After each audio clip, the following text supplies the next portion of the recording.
Day 17. What fun. The three wise men were in festive good cheer. They finally had all their presents on their shopping list and, unusually, were feeling a great deal of goodwill towards their camels. Kevin, Gary and Wayne had greatly impressed the Merseller with their dance routine, and had sent the Magi off with a big bag of top-quality myrrh. "Dear old camels," said Melchior fondly, "and to think how annoyed we got with them for holding us up at the oasis, learning that dance." "They are cleverer than they let on," said Balthazar, loading the myrrh onto Wayne's saddlebag. "Now, we have a pretty tight schedule. From here to Bethlehem, we're going to pass a market tomorrow, if anyone wants to go." Melchior politely declined. He'd run out of camel treats, but was feeling so fantastically proud of Kevin, Gary and Wayne that he had resolved to spend the afternoon searching the landscape for the tastiest flowers and weeds to feed them. Caspar likewise declined, but rather more sniffily. He had been the one to remember the camel's dance routine just in time, and so he had felt rather justified in his opinion of himself as the wisest of wise men. No, it would be terribly busy. It would be awful for my focus, being around all that hustle and bustle. I shall remain here and write another note to the apprentices, dealing which manuscripts I should like them to prepare for my return. If I have any time, I shall read something instructive to the camels. I fear we have neglected their education on this journey." "Very well," said Balthazar. "I'll go on my own, and I'll take Wayne the camel to carry everything. You can catch me up at the end of the day, and we'll travel together." Wayne privately thought he had got rather a better end of the deal, and so was happy to leave Kevin and Gary sitting around where the Magi had made camp, while he trotted off to the market the next morning.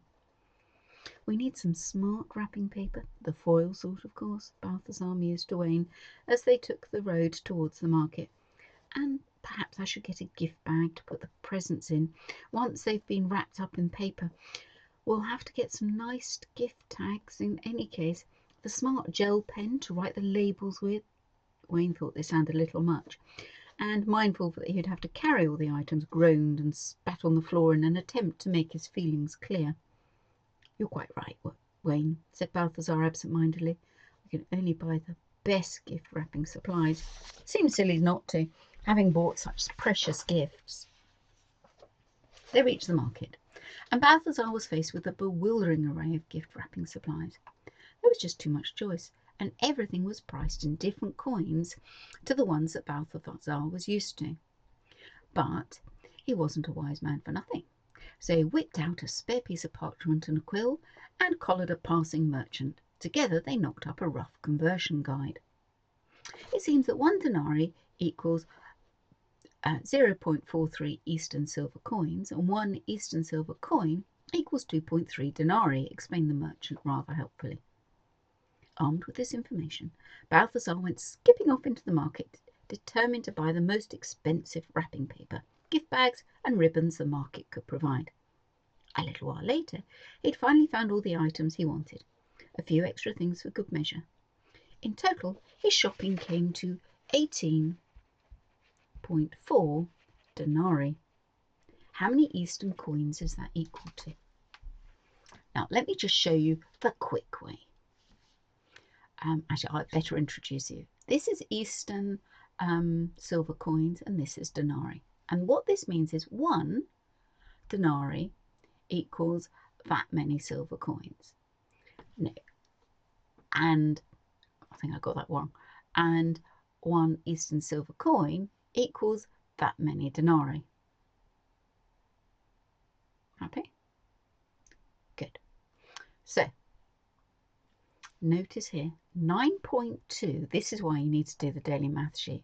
9.20 equals, denarii equals 4 silver coins. Now, I don't like this. You don't have to like it either, but this is the kind of thing that does actually come up. I also think it favours children that travel abroad, whereas the likes of me that trundle off to Pembroke are just confused. So, if that's 9.4, notice how if you double that, it becomes that. And therefore, if you add another 9.4 denarii, it would equal another 4 silver coins. And therefore, that is 8 silver coins equals 18.4 denarii. Happy? So our answer's 8. Now, let's do a bit of rubbing out and show you another way of doing it. Nobody likes buying boxes, this is just horrible. So think boxes of chocolate. See, it gets easier already. We're feeling happy. We think, ooh, boxes of chocolate. So one box of chocolates costs 2.3 denarii. But we're spending 18.4 denarii. So all we have to do is find out how many 2.3s go into that. How many boxes of chocolates went into that? Now the problem is these are a bit nasty numbers, aren't they? They're both decimals, and they're both, if we were to use the dear old bus stop method, 2.3 into 18.4 doesn't fit comfortably, does it? Because that is bigger than that. So we've just plain got to do a little bit of common sense. Let's have a look. It's going to be an even number. It's not going to be like real money when it ends up with something difficult. So we know that 1 times 2.3 would be 2.3. 10 times would be 23. And we've got 18. So it's, half of that would be 1.15. So we know that 5 times is 1.15. So it's a bit more than, did I get that wrong? I did, didn't it? Half of that is 10. 10.5. Problem. Do you know what? I got this wrong last time I recorded this. And then I started swearing, so I had to start again. Oops. So that's 5 times. 10 times, 1 times. So it's somewhere between. Should we try 7? So we'll go 2.3. That's, remember, the price of our box of chocolates, because we prefer boxes of chocolates because it makes more sense. So we're going to try times 7. 2 times 7 is 21. 3 times 7 is 21. 2 times 7 is 14. And 2 is 16. One number after the decimal, so we bounce it in. Can you see why you have to do the daily math sheet? Is that our answer? No. So let's try.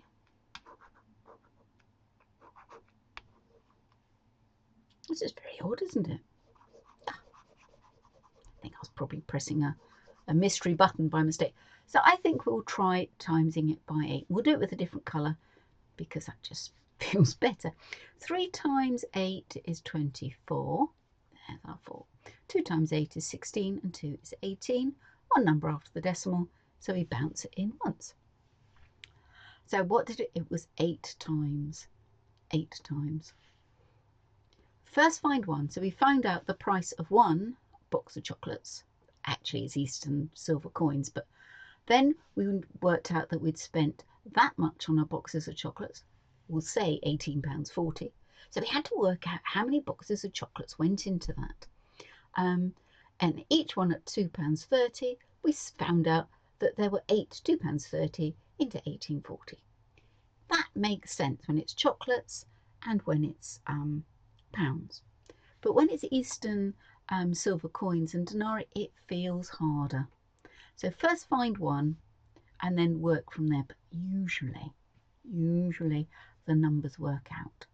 So 9.2 and 9.2. 9.2 gets you 4 boxes of chocolates or silver coins. So 18.4 gets you 8, which is what we got there by doing it the grown-up way. Bye-bye.